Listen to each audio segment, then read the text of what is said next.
Hello and welcome to A Stardust Year Herby episode 261. Whoa! This week we will be discussing Alter Ego and Coda.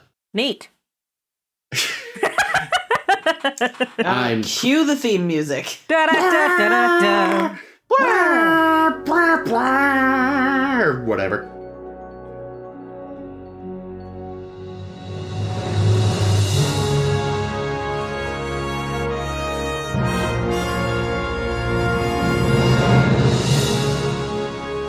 I'm Chris. Ames. Flintstones, meet the Flintstones. Caitlin. Jay. Aw. Well, this got weird. First up. You didn't introduce yourself. No, I did. I said I'm damn. Chris and the names Damn it. took off with I the just whole- want to do a TNG sounding thing. Fair enough. It's not fair, I'm sorry. That is okay. So, first up in Alter Ego, Harry Kim overreacts to falling in love with a holo program, which I'll admit is strange, but instead of, say, seeing a psychoanalyst or just getting over it, he decides, I want to purge all emotions ever, and sees Tuvok about it. And Tuvok's all like, yeah, okay, I'll help you with this, instead of referring you to, say, a doctor or telling you, what the fuck, son, you're like 22. Listen, being emotional is obviously illogical. He's just trying to help. It was a chance for Tuvok to be the superior Vulcan that all Vulcans are. That's true. There is that fucking insufferable smugness. So yeah, Harry's fallen in love with a holo program, and Tuvok's like, all right, you are clearly in lust, although he doesn't say that. They go down to meet this woman, and I don't know. She was cute, but she's like twice Harry's age. Well, that I was actually okay with. It's like, good for you, Harry, not caring about that sort of thing, and she can get it. It is the 25th century If it or was the whatever. other way, though, it might be less acceptable. But yeah, but it happens all the time. yeah, That's the thing. The yeah. other way happens all the time. so often. So anyway, then there's like a luau, and Tuvok talks again with the holo lady, who's all like, you're kind of interesting, and also I'm learning you're Vulcan Solitaire, which was called Vulcan Chess earlier, which doesn't make any What sense. the fuck's it called? Yeah, Calto. Kaplow. Yeah, Calto. There we go. Camel toe. It's in the vocab. Oh. Oh, it was? I didn't notice, sorry. So, yeah, she winds up sort of smitten with him. They talk well into the night. There's a whole B-plot thing where they found this nebula that should have so pretty. It was. That should have spontaneously combusted, like, right away, but for some reason didn't, and every time it looks like it's about to, there's, like, a dampening field, and they're all, what the hell? If we could figure out how this is happening, it could be a revolution in preventing, like, warp core breaches and shit. Harry gets all mad at Tuvok for stealing his holo girl, and Tuvok's like, fuck you, delete the girl. But then the girl is in Tuvok's quarters, having hijacked the doctor's mobile emitter, and he's like, what the fuck? Anyway, so it turns out the girl's being piloted by a woman in a spaceship that hides in the nebula and keeps it from exploding for aesthetic reasons, which I can get behind. You know, she's basically trying to make the Voyager stay, and then she's like, you know, stay with me, Tuvok, and I'll let your friends go. And Tuvok's like, if I have to, but if you actually love me, you'll set me free. Also, you're probably lonelier than you think. Maybe go home for a while? And yeah, that's basically it. What a great episode. Yeah, so it's one thing that Harry has a holodeck girlfriend, but then Tuvok starts having a holodeck girlfriend, and I'm just like, wait just a minuet. This is gone far enough. That's God. good, Jake. I like it. I see what he's James doing over there. So, I don't want to talk right now Good. about Oh, this episode. dang it. Very good. What I want to talk about is the fact that with a lot of Voyager, what I found is like, there's these really good moments. You know, everyone, of course, gives all the credit to TNG for like great acting and this and that. But I think other series are underrated for having had some really good moments from actors. And the problem, I think, becomes like, well, things like this, where like I think there's some really good acting moments in episodes that are otherwise unspectacular or middling. What moments are you thinking of? Well, like, I thought the whole bit at the end between Tuvok and Morena in lizard form was really quite well done on both their parts. That's true. I did like that. like I thought it's like, wow, this is a great scene in an otherwise unremarkable, familiar episode. You know, we talked about in the infamous one with the lizards. Threshold. Yeah, Threshold, like there was some really good stuff from Paris.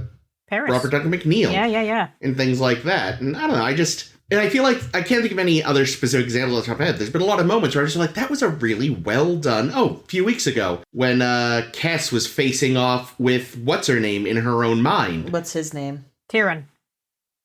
Yeah, Tyrion. Like, so I think, you know, that this show deserves a lot of credit for some really good acting that I think just unfortunately wasn't always tapped into enough. Or again, was tapped into, but in episodes that are otherwise like, meh. See, what I really liked about this episode was that kind of Morena-Tuvok dynamic. Because Tuvok isn't looking for someone to plow. He doesn't care about that kind of thing, and he's got a wife at home to think about and whatever. Yeah. I think their relationship that kind of becomes, we're both lonely and we've both kind of done this to ourselves. We both very specifically made ourselves lonely by not letting ourselves enjoy things. Like going to luau's or ever seeing my own kind again. Weird flex, Morena. And I really liked that. And I wish there was a little less of Harry Kim being really out of character and more of that this episode. Yeah, ultimately the Harry Kim stuff just didn't need to be in this episode. No, it didn't. It was just... I'll tell you the origins in a moment then, because... Is it supposed to be TNG and broccoli? Close. Oh. Yeah, it definitely felt like that only existed so that Tuvok could meet Morena. But you just as easily could have cut that idiocy. Just go straight to he unwillingly goes to... The luau. She's like, I don't see your lay. They have the same discussion. Yep, that's it. We've saved a bunch of time. Like this. Maybe the episode ran short. Maybe that's why we got this Harry Kim bullshit. It ran incredibly short. They had to actually add the Tom Belena meeting in the hallway and then being like, oh, look, we're in our swimming clothes. Don't we look great? Let's go meet up with Vorik, that creep. They added that scene in post. Oh my God, yes. Vorik what the wanted fuck? some of that. Clearly. And she was like maybe into it? Yeah, Vorik wanted to go to Stovacor. Oh my God, I thought of a great joke right after you said it. A great Vulcan joke, because you said, because she wasn't looking to plow, and I thought, or as they say on Vulcan, to plow.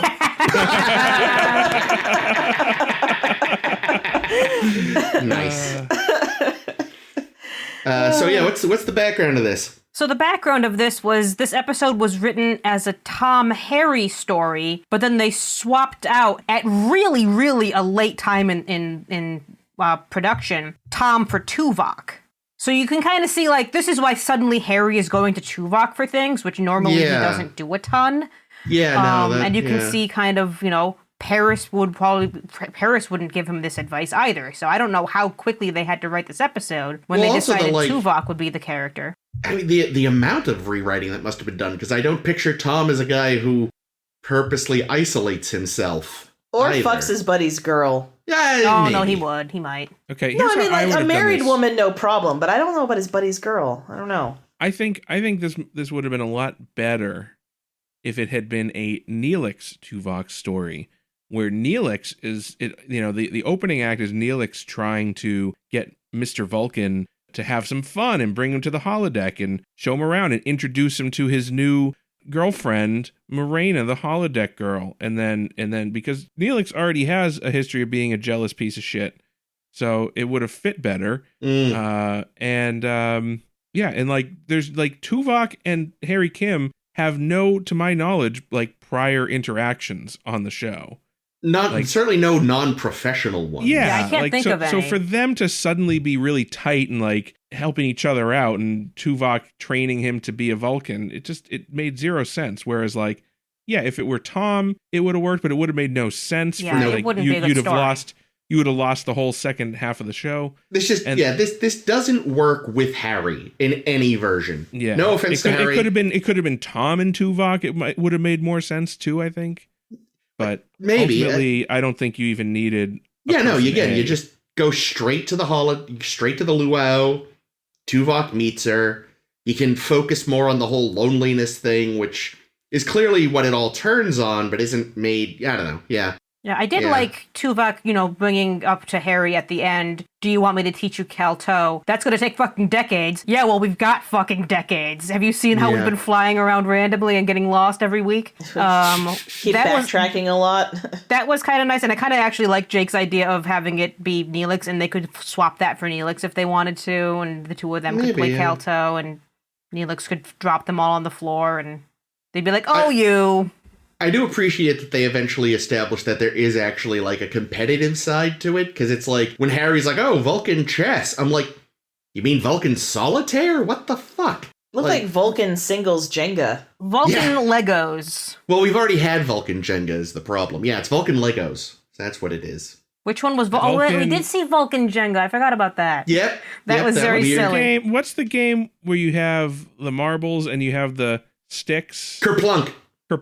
Loved that as a kid. Oh, I forgot about that. That's what it is. Is it, not to make the same joke again, but would it be like to plunk? It's still a good joke. Just gonna keep making this joke. Calling this episode to episode. I think you should call it to plow. So, yeah. To plow or not to plow. All right. You know what was actually a nice little touch, too, was the fact that it turns out that Marlena basically made her own character.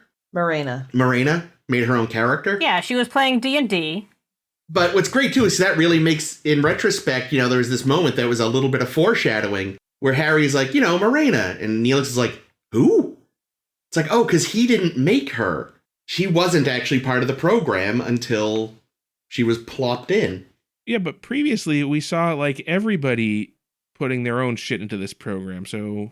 Yeah, I don't think of it as being like The Sims. I feel like he probably just said, and we'll need some people who, would work at a luau or something. No, I know, but I feel like if anyone would maybe by now have learned most of the staff, it would have been him. Yeah, because he's probably fucking his way through them all since he broke up with Kess. So, was this a luau just for the named characters, it seemed? Because... Yeah, fuck those plebeians. We don't want them coming in here.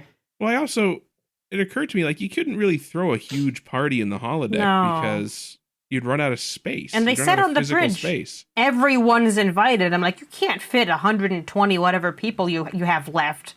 Maybe they can, like, network all the holodecks together, and you can just, like... They might just be rotating people in and out, Nope, they didn't invite lower decks, that's shifts. Shifts, Bork party was there, shifts. But I guess he was only there as B'Elanna's guest. B'Elanna's date. So there was B'Elanna's stalker. There was one thing I actually kind of loved. Was it the doctor scene? By the way, no, that was weird. That scene was terrible. Felt a little out of character. I thought it was really gross. It was Porno's idea. So it felt. Of course, it was cretin. It felt like Bones on shore leave. It was creepy then too. No, but it does involve the holodeck, where towards when they go on the offensive in the holodeck, and the lay girl is strangling B'Elanna with the lay, but still with the big welcome. She was my favorite. I love that. That was amazing. Great. Is she in timelines? Because she should be. No, I don't think she is. I'll put in a request. But in the action of strangling someone, I liked when Harry went to have a talk with Tom, and Tom was just like, everybody's fallen in love with a holosuite character, and I was just like, no. Now we know more about Tom than we needed to know. The thing yeah. I feel like if holodecks were real and as advanced as they are in the show, bro, I have fallen in love with so many video games. I mean, that totally would have that would actually be a way more common issue. In reality, yeah, everyone probably has at some point or another been like, fuck, I'm kind of a little too into this holodeck character. Shit. I will say that Harry's reaction is overblown, though. The wanting to forget all his emotions part, that comes after the holosuite breakup. You can't, you skipped a couple steps. Yeah, yeah, that's a bit of an overreaction. Which also, again, Harry just wasn't acting terribly in character this whole time. He's young and therefore is going to have more severe reactions than everyone else. But even that's a bit much, Yeah, it was silly. It's too much. I don't want to feel feelings. At least he has moved on beyond, trying to, remain pure for his girlfriend who assumes he's dead. Time to hit up the Delaney sisters again. Oh, Yeah. All 12 Actually, of them. So I say, after the last round of bullshit, there's only one left. Oh, no. There hasn't been that much bullshit. No, but, there's been enough. There is a non-zero chance we're missing a Delaney by now. Absolutely not. You watch your mouth. Your whore mouth. You shut your whore mouth. Yeah, I also thought this episode had some, what was it, Future Imperfect vibes. Where, remember that one with the little alien boy who tricked Riker into thinking he was an older man, and Romulans yeah. all kinds he was schemes lonely. within schemes, and because he was lonely, he wanted someone to play with. That's kind of what Morena is doing here. Yeah. I am glad they, for all that I wish they'd spent more time on the dynamic, I am glad they didn't, give us her whole background. I prefer not knowing why she's done this. I feel like anything they would have come up with would have been, well, first of all, told, not shown, and that would have been tedious. Mm-hmm. And it probably would have been generic, and, it's better just to be obviously, something happened to some point to her. Maybe it was just, the course of her life, all sorts of things. Maybe it was one major event, and I prefer not knowing. It's enough to know that something happened to make her choose this job. Which I gotta say, I wouldn't want to do it permanently, but that sounds like a decent gig for maybe, half a year. It's like The Shining. I was just gonna say it feels like The Shining. Nah. Just thinking that. Yeah, it's unclear how long she's been there, though, because I feel like it's been a long time. And that would drive one nuts. Yeah, no, she seemed fine. Well, she said she's, fucked with various other ships. Yeah, and I can't imagine... her hobby is, fucking around with passing ships. Yeah, how often is totally there a passing normal. ship? Exactly. Space is fucking huge. Admittedly, you're also working at the space version of a lighthouse, so... Well, no, lighthouse is supposed to warn you away, not attract you. Still, it stands out. It's space's largest ball of yarn, and she's at the center of it. What? Oh, you broke Chris. I love the idea of a space tourist trap. That's what it is. That's beautiful. It's a great photo op. Oh right my there. God. Yeah. Really needed a gift shop. Yeah.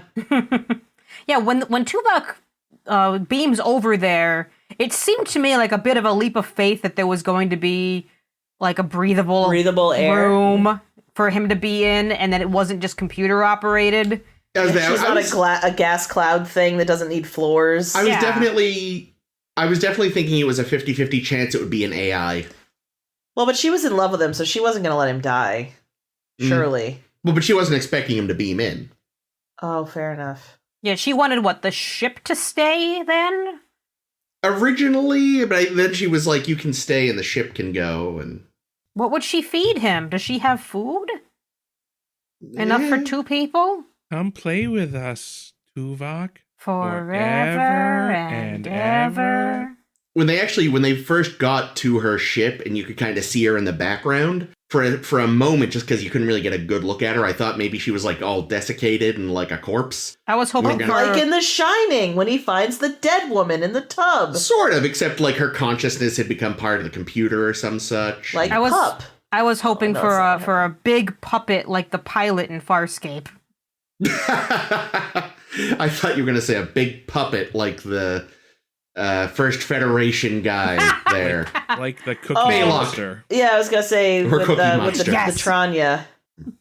It just literally is the Cookie Monster. That'd be amazing. We love you, Tuvok. We want Tuvok. Nom, nom, nom, nom, nom. I've never done a Cookie Monster voice. That wasn't bad. That's pretty good. Thank you. I have one more great note from Jake. Vorik wants to get his ears wet. Ew. Gross. Anything else about this episode that people wanted to float? Tiny note that since they had actors in bikinis running around the Paxar Resort set, but it was actually too cold on set, they had to take time to line the bikinis with something warmer so that they wouldn't be so cold. That was nice of them. By which we assume mean so that they just wouldn't have rock hard nipples poking out the whole time, since I'm guessing Probably. Yeah, I was going to say, there's nothing you can line a bikini with that's going to make it suddenly really warm, so... I was really worried you were about to say because there were a bunch of actors bikinis, Rick Berman was just there with his hands down his pants. Oh, God. Horrible pervert. You say that like he wasn't always doing that. No, I know. I just, got to get in at least one shot at Rick Berman every episode. I was really just wondering if there was any information around who was catering. Neelix. Because he's got nothing better to do anymore than fixate on his job now that he doesn't have Kes. Harry's shirt was nicer than Tom's, I will say that. I like Tom's shirt. I liked how over the top it was. It was, other thing, it was a little too busy. Like, Harry's was busy, but not too busy. That's why I prefer have you seen how dress? Yes. Wow, good call. Yes. I actually completely forgot to scope out Harry's shirt because Paris said something about, like, pineapples, and I was like, oh, I bet that's going to be great, and then I didn't even notice it. It was red with a nice, pineapple I didn't even motif. fucking bother noticing it. Pineapple-y shirt. Mm-hmm. Well, apparently that's how you let people know that you're polyamorous, so I'm sure... pineapples? Harry, Kim... No, apparently, like, the poly community has co-opted the pineapple as a... Or is it swingers? It's one or the other. The pineapple is used for either swingers or polyamorous people. Weird. It also just means welcome, so I could see that being confusing, but... It's also a thing in Psych. I love Psych. I should do a Psych rewatch. Apparently, like, every episode of Psych has a pineapple. The secret pineapple, yeah. Yes, mostly usually quite hidden, although I am told there were a few episodes where they, like, fuck it and just had one blatant in the opening shot. Yeah, well, I think what they did... Psych was a swinger. We don't know. I think they had, like, a seasonal contest or something, which is, if you write in with where the pineapple was each episode, you get a treat or something. Yeah, I want a treat. I gotta see it someday. I know this because my sister is a huge fan and told me all about it, so one of these days it's clever. I'm not a big fan of, like, detective drama, but this one's quite clever, and the actors are all good, and Dule Hill is great, and all this stuff. And isn't Carrie Elwes, like, a recurring character? Like, recurring guest, like, a couple times? Oh, I don't remember now. It's been a while. Yes. Anyway, we are talking about anything but this, so shall we putter along to Coda? Putt. In Coda, Janeway and Chakotay are taking a shuttle to find gas or something. To have Doesn't gas. matter. It's a MacGuffin.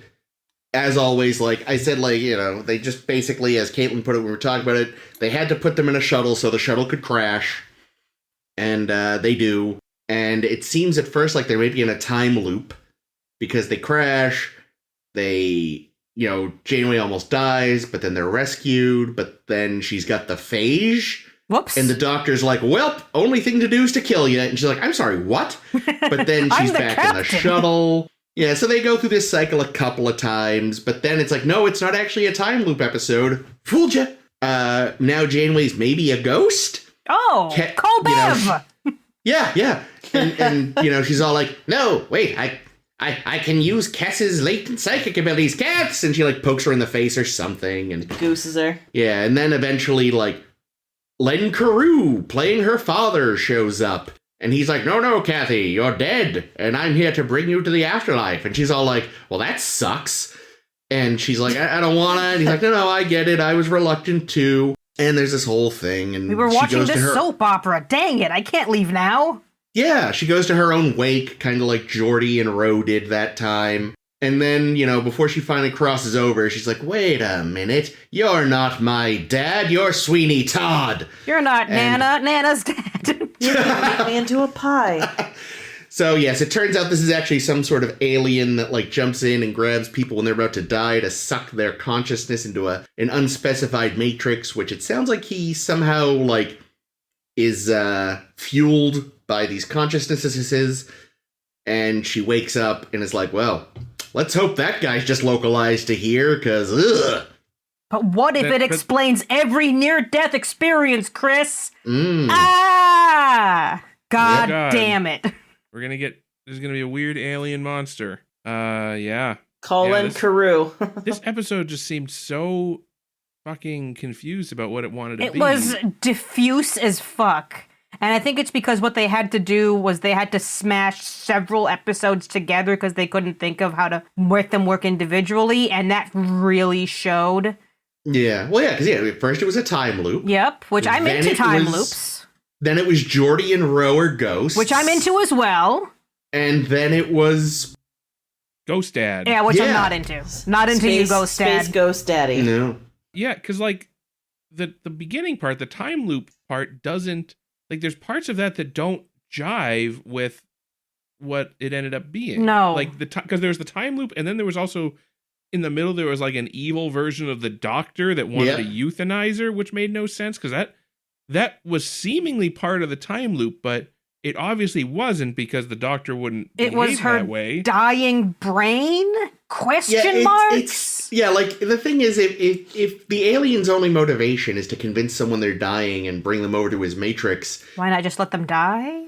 Well, but also, why do this whole time loop thing first? Like, No the only way idea. that makes sense is that if that is actually her delirious before the alien shows up, because they're totally at odds with each other as a scheme.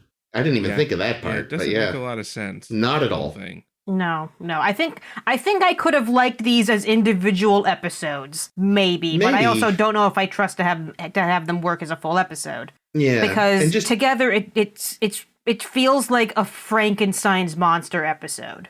Totally. In fact, if Frankenstein's monster had just shown up in this episode, it would have made as much sense as anything else that happened.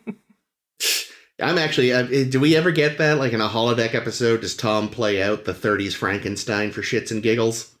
I mean, some of the Captain Proton stuff is kind of like Bride of Frankenstein-y. Yeah.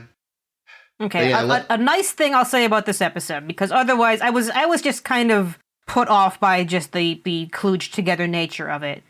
But I actually kind of liked the Chakotay Janeway relationship this episode, and how really sad Chakotay was when Janeway kept dying. It was very sweet. I was just sitting there going, why does he keep calling her Catherine? That's weird. Yeah, I don't like it. It seemed weird, didn't it? And that distracted me from anything else. You're right. He did a good job of being distraught. Well done, Robert Beltran. But I was like, I feel like you should be calling her Captain. And then at the end, when they're like going on a rowboat with some champagne, I'm like, oh, are we still pretending they might have a relationship? Because I thought we decided that was a bad idea. So what you actually said at the time was, are we still pretending that they're going to date? And I was like, well, it sounds like they're literally going on a fucking date right now. So yes. Well, yeah, but still, it was like, so that was strange. But yes, he did do a good job. I was just distracted by minute bullshit because I'm whatever. Yeah, there was quite a lot of minute bullshit. I made a great comment toward the beginning when they crash land on the planet. I said, Chakotay is already building Janeway a bathtub. That's good. That's good. See, I think I probably, if anything, weirdly gave this more credit than it deserved because the actor playing her father is the original stage Sweeney Todd. So I was like, oh, wow, look, it's him. And he also is a recurring character on Murder, She Wrote. So I was just so pleased to see him that I think I gave this like extra points that if it was anyone else, I'd have been like, meh. No, he was very good. I liked him. I just kind of hate. Brilliant. I hate that he was an alien that feeds on death, because that's so not at all interesting to me. Well, he feeds on neural energy. Yeah. So I think the idea was that he needs neural energy so he can kind of like, he doesn't want to kill people. Like, he doesn't want to suck the brains of healthy people because that would be cruel and mean. So he finds people that are about to die and then provides them comfort as they're dying. And then eats their brain. Nom. What do we think the Matrix is like? It's just that restaurant with the really nice steaks until your brain fizzles out. Yep. Ruth's Chris? No, sorry, the scene from wherever Cypher was. Yeah. Oh, I don't remember. Oh, in the movie The Matrix. Yeah, sorry. Which I was trying to remember when in this episode they were eating steak. Oh, no, sorry. I was bad. We should cover The Matrix joke. at some point. We should. I haven't actually seen the new one. By all accounts, it's deeply middling, but... Well, like I think I said to Justice one day, the new Matrix movie is like, the first half of it is one movie, and then the second half of it is just an entirely different movie. And on, like, they don't they're kind of like this episode in that they don't fit together, but each half is nice. I'm pretty sure Lana Wachowski was just taking the piss with that movie. I'm okay with that. Keanu is excellent, so I'll give you that. He is. I haven't seen it, but I've seen him in other stuff, and he's good in Cyberpunk and John Wick. No, I mean Keanu's good. Yeah, Carrie-Anne Moss is good. I'm just pretty sure, like, the Warner Brothers was like, here, Lana, we want to give you a truckload full of cash to make a movie, and Lana's like, all right, fuck it. Which, you know what? More power to her. Yeah. Caitlin pointed out, it was nice that they put her fake dad in an old style admiral's uniform. I like guys, seeing it, I yeah. noticed that shit. She Can did. you imagine? She also noticed they chuffed it, though, and gave him the wrong badge. I noticed that also. Oh no, whoops. Because I It know was we a Voyager. covered that uniform when we did our Admiral uniform discussion. Check out our Yep. blog. It's up there somewhere. Well, maybe, but again, because this wasn't actually her father. Right, right. Maybe he like, oh, I can see in Janeway's memory what she thinks her father looks like. Oh, but the badge, I'll just put whatever badge. Yeah, seriously, you're an alien reading her mind, and he's just like, how many fucking uniform changes have these people had Oh my in God, 5 so years? many. Jiminy fuckmas. Somehow yet another one between season 2 Discovery and season 1 Strange New Worlds for reasons. Yeah. I'm now like actually interested in the circumstances surrounding Yeah. Daddy Janeway's death. Oh, I thought you were going to was say it? uniform changes. What was an admiral doing under an alien polar ice cap? That's I'm just- terrifying. I'm Yeah. imagining it's like one of those things where, on a dare, people are like, here, I bet you can't swim under this lake. No, Daddy Janeway, This no. frozen lake. I'll show you who can't swim under a lake. I feel like that's less. That would feel more appropriate if Janeway's father was being played by the guy that played Frasier's dad. Oh, Yeah. Marty. Yeah. Like, that's exactly what his father would have done. Like, I'll show you. It's even a good impression of him, I feel. Come on, Eddie. Well, I might be drowning, but at least I took the fucking dog with me. No, wait, it was his dog. It was his Frasier dog. hated What the dog. fuck? It's been a while, I'm sorry. Jesus Christ. R.I.P. Eddie. Anyway, you're talking about that's Admiral Bates, and that's a totally different admiral. Although we do have the cause and effect kind of flipping, like, reliving a day over and over again. So Yeah. I'm that's true. I'm glad he's here.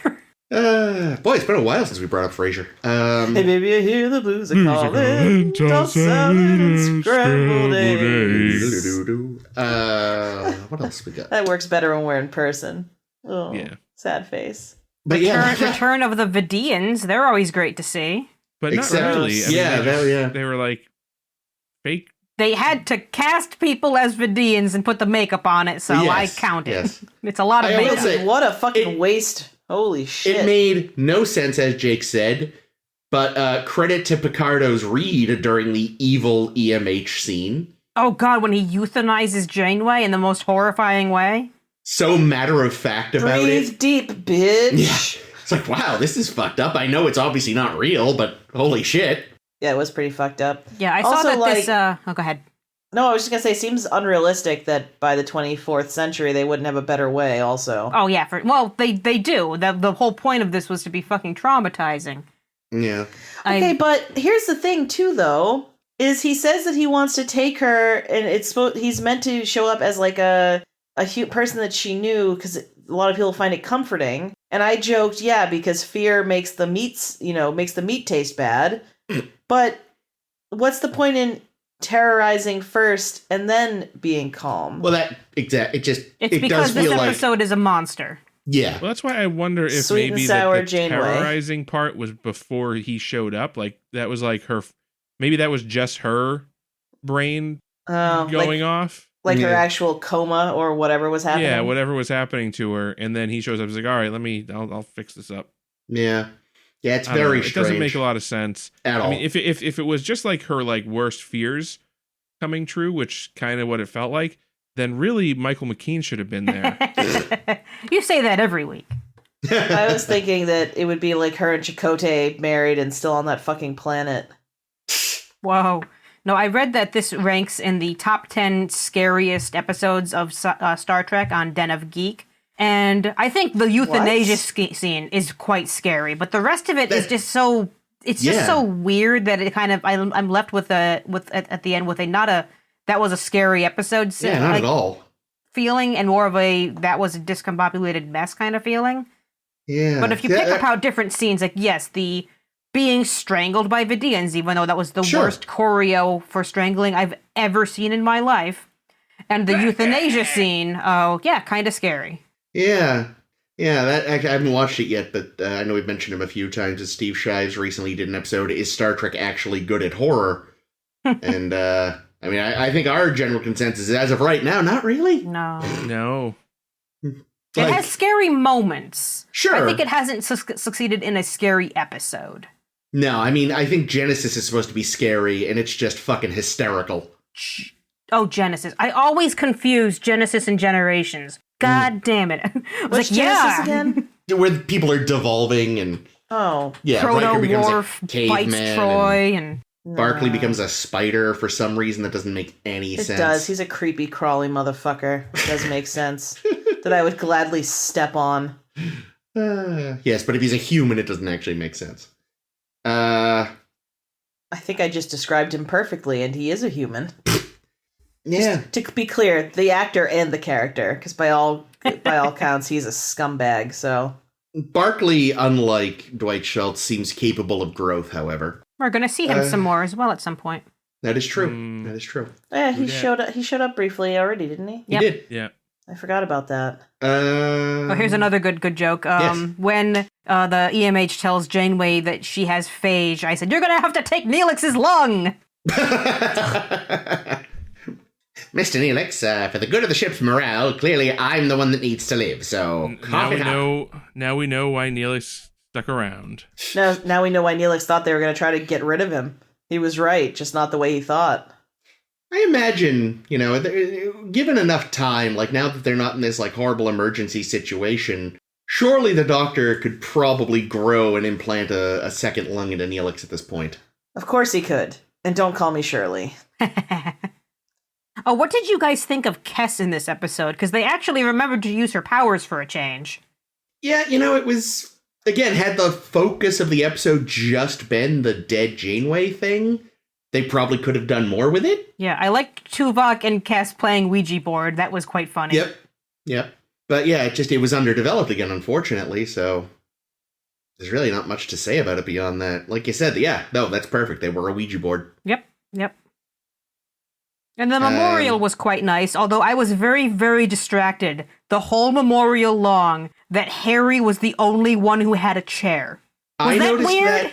It's funny. I noticed it too because it stands out because they have him sitting. He's the only one sitting. I don't know, maybe Garrett Wang had sprained his ankle or something That was like day. the only chair in the room. And I noticed it also because he was sitting in front of other people, his hair disappeared into their uniforms because, it's 1996, so it's not HD. So, yeah, I noticed his floating face. And then, I was like, wait, why is he the only one sitting? Good. I'm glad it wasn't just me getting very distracted by this. It was not. I thought B'Elanna's eulogy was very nice. Oh, yes. Where it was just kind of like, I was still like, what's up? And then it's like, oh, she actually believes in me. That's nice. And then Harry and being like, we ate berries together, which seemed very Harry and appropriate. Harry's very young. It was. So yeah, that was a nice little scene. Chakotay was like, there was one time we were stuck on that planet where she touched my wiener. I liked that. I built her a tub. God, he can never admit he did that because so many people would be like, can you make me a tub? Dude, whatever. He'd probably get laid by everybody on the ship if he did that. Man, that should have been his talent for the talent show because he claims he has Watch nothing me he make can a tub.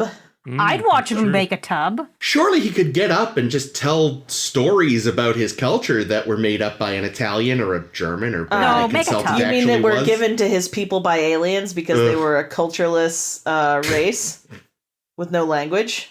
God, I fucking hate that episode so much. It'd be great if he did have just some random ass secret, like how Pierce Brosnan can do fire eating. Oh, neat. Yeah, no, he learned it in like fucking acting school. Did it on the very short-lived Muppets Tonight. God, remember reading an interview. There was this is a tangent, but why not? We got some time because we haven't talked about this episode a lot because meh. But we were doing a show once, and we needed one of our actors to do something in the middle of the show, just as a thing that wasn't in the script that, you can just do a thing. Sure. And a friend of ours decided, I'm going to learn how to eat fire. And he did not. Oh, no. And he apparently burnt his mouth. Oh, no. Yeah, I'm sure he fucking did. But yeah, no. It's really, like, when you think about it, shame that none of the Bond films took advantage of the fact that Pierce Brosnan could have blown fire at a henchman in a scene. Like, How hard damn it, is it to guys. blow fire? I don't know, but he can do it. I feel like I if think you it's probably don't mind easier to blow fire than eat it, I think. Yeah, I feel like if you don't mind having a mouthful of gasoline. What would be an appropriate secret talent for Chakotay to have? What would be fun that it turns out? Ooh, pottery. No, that's not that fun. It looks Something fun. you could do as part of a show. Oh. Like, he can build a tub. He very well may be able to do pottery. Could he juggle? Do I say juggling? We did not. Juggling could Juggling's do. good. Maybe he could do stand-up. Oh, God. Okay, that would be pretty Stand up funny. from the driest man on Voyager. Okay, that's what they should have. If Stephen Wright had written the jokes, Ooh. hire him. He writes some material for Chakotay. That or the accordion, just because it's so fucking the random. accordion. Chakotay turns out, it's like, oh yeah, Tom, you might be big on 20th Century Earth, but I'm the resident Weird Al fanatic. He knows his whole repertoire. Holy shit, that would be amazing. Actually, you know what I really love these days, and I watch this a lot because I'm a easy to please consumer. Are those Easy videos pleasy? of people who take a painting canvas and they just dump buckets of paint on it and then make a design by moving it around? That sounds I good. like that too. That's really fun to watch. And it's kind of in line with that sand art he was doing on Tub Planet. So there we go. Oh man, you think he knows you think he does Bob Ross paintings in his spare time? Cues him up on his little screen and is like, yes, happy little clouds. And I hope so. And here's a naked Janeway in the corner just for me. No. Yikes, Barkley. And he covers her with a tree so only he knows she's there. Oh no. The goddess of... What the fuck was she the goddess of? Empathy? Oh fuck. There There we the go. goddess of empathy. Happy little secret. Seriously, Ames, you have a fucking steel trap for a mind. I don't know how you remember all this shit. I'm not just the goddess of empathy thing, but the fact that you remember every episode of Star Trek's title. The All of titles them. are hard. I don't know how I manage with titles. Titles are gonna drop off quickly as we learn more and more because they're all very innocuous. No, especially the Voyager ones. I remember Well, yeah. character names better because I usually have one of them on timelines. That's fair. That's fair. Don't reveal your secrets to me. I prefer play to think that you're timelines, a I'm just saying. magician. We should get sponsored by them. I feel like we plug them constantly. Yay! And Ames has got to be the person in the world that's plugged the most hours into it. I mean, No, there are people but who she's put never money but she's in. never bought any Yeah. of the stuff that they want the play to win stuff. Pay to win stuff. Well, they don't need to know that. we can give Ames some freebies and then we can plug them. Free bees? Who doesn't love a bee? Aw, there was a bee in our bathroom this morning. Speaking of plugging money into things, I wanted to move on to our activity of the week. Good segue. Because this week, I know last week we talked about our favorite artificial life forms, which probably would have been better this week, but I didn't know that at the time, since this week we met Morena. But instead this week, we're going to cash in and talk about our favorite Ferengi of the franchise. Again, this probably would have gone better with the Ferengi episode, but we were doing a lot of TOS stuff those days, and I know people really liked those. And those are all up on our Tumblr, as will be this blog post, so check that out there. But yeah, Ferengi. Why did I pick this topic? I don't like most Ferengi. I know, and let's be honest, all the good options are from DS9. Yes. I mean, there are a couple Ferengi in lower decks, but I know you guys haven't seen that yet. But also, I don't care for them anyway. But what are you going to do? Does anyone want to volunteer to go first, or? My answer is all 3 Ferengi from the last outpost. Nice. I hope that's true. It is not. Damn it. No, they are the worst Ferengi. I mean, I could go first, I think. Do it. Okay. Pell is the best. Yeah. The best Ferengi. Well, she's one of the best Ferengi. I just really like that she, she risked her everything to go out there and live life, live an actual life and not just be stuck at home naked all the time. And I like that she made a move on Quark. She tried to get with the man she loved.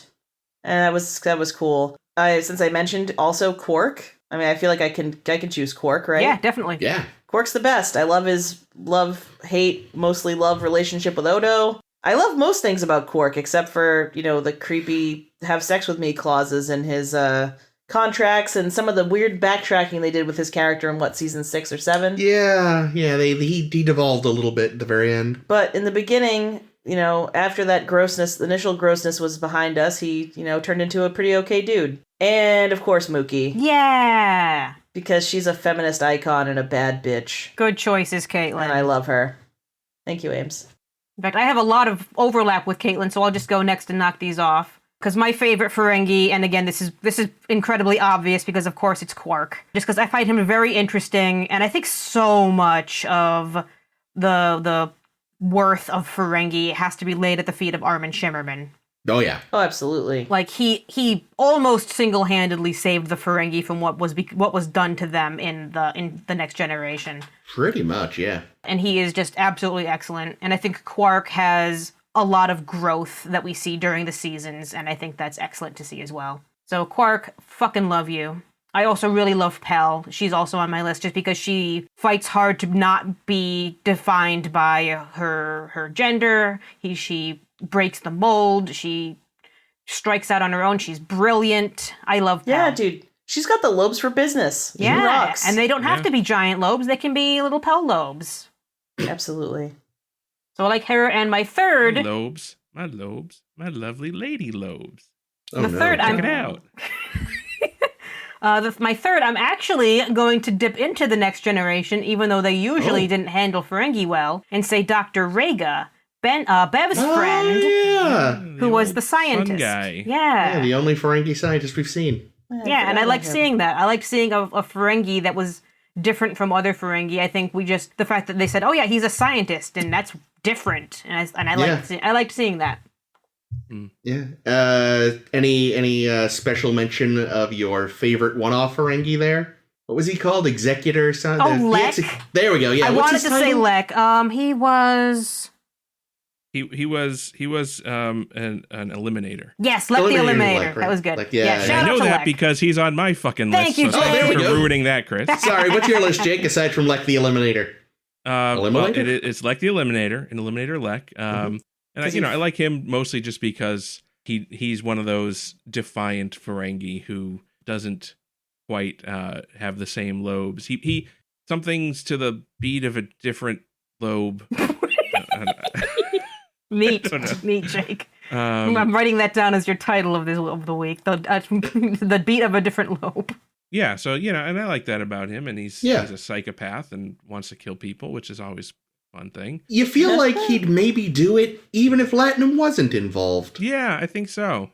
Who doesn't like a good heist? So I also like Pell, of course. Yay! I think Pell's a favorite. Again, another lobe beater. Different beat lobes. Wow. For the reasons that everyone else has already said. And then I think my third is going to be another off the beaten lobe choice, and that's going to be our good friend Nog. Oh, that's a good yeah. choice. I was hoping one of you would say Nog, because I as much as I wanted to talk about Nog, I loved my choices a lot. So thank you for saying Nog. Yeah, so we have another character who kind of started out as more stereotypical Ferengi, but then grew, in much the same way that Quark grew throughout the series. So did Nog. I love Nog. A really just great arc. Yeah, completely. Yeah, I mean, he starts out as like the little piece of shit that's hanging around with getting Jake Sisko into trouble, and then he turns out to be, a prime Starfleet officer by the end. Which, how cool is The that? military can do this for you too.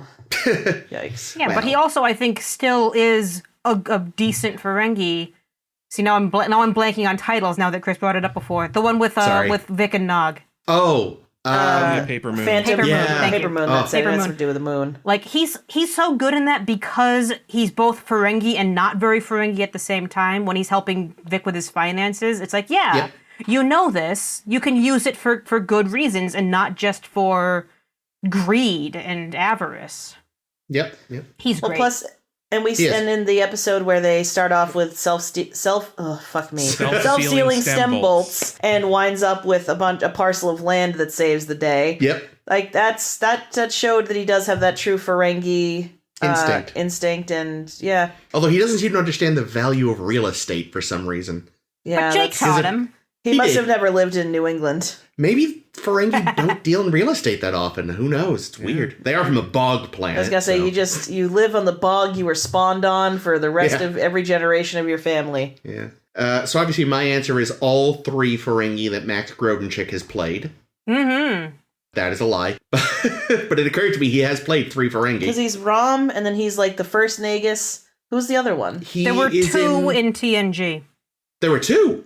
Oh, I forgot. Shit. 4 whole Ferengi, there's the one with the episode with Vash. What's the other one? The other one, I believe, is the one with the perfect mate. Oh, fuck, you're right. You mean the one that's called The Perfect Mate? Yeah. That's the one. I completely forgot about that. So yes, joking aside, Rom is actually on my list. And he definitely not a beaten path type of because he starts first of all, he starts off in the first season just trying to constantly kill his brother and steal the bar. Which is great. Which was they kind of abandoned very quickly, thank goodness. Then he became a labor organizer. And then he was like, fuck this, I just want to be an engineer. I'm actually quite good at it. And then he's the Grand Nagus in the world his mother helped create. And so, therefore, also on the list is Moogie. Yay! Because she helped completely upend Ferengi society, which is amazing. And, I also say my favorite, though, has got to be Nog. Oh, word. I'm actually surprised you haven't said Zek. Zek is fun, but, not a good character. He's there to there to be a powerful shitbag. Yeah, the thing is, pretty much every Ferengi you see in DS9 is great in some way, shape, or form. Either as an entertaining figure or as an actually good character. But, that's what made it hard, is, just when you look at Quark's immediate family. Mm-hmm. There's Quark, Nog, Rom, Moogie. That's 4 people right there that pretty much any of them could be the top 3. Yeah, they're all very well developed. I give DS9 a lot of credit, and that's... granted, we see the most Ferengi in Deep Space Nine, but also Deep Space Nine does the most with their characters, so... Yeah. I have to... And then, there's Brunt, who's fun. Brunt, yeah! Oh, a great recurring villain. There's actually, you're spoiled for choice from that one series, and limiting it to 3 is very difficult.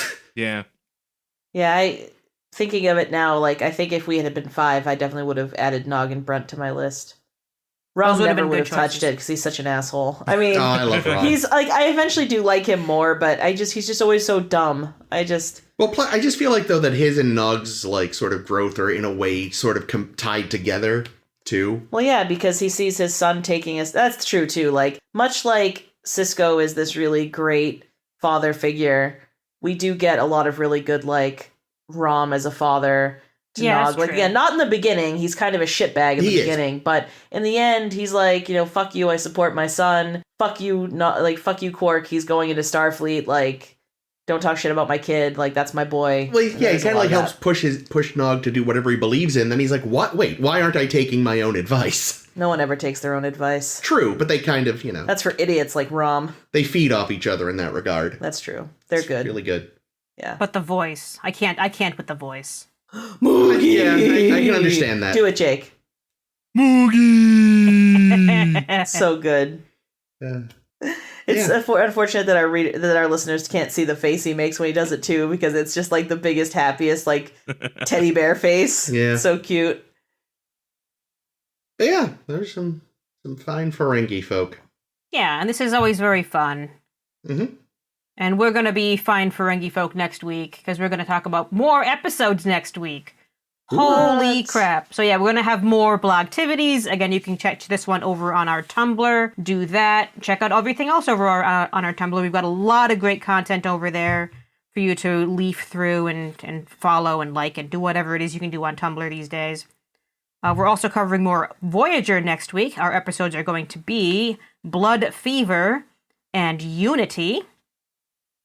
So those are episodes that we'll talk about. Check it out there. You can listen to that over on SoundCloud or, whatever podcasting application you use. We're fine. Whatever you use, make sure that you're following, liking. If you can give 5 stars, we like 5 stars. That is the appropriate number of stars.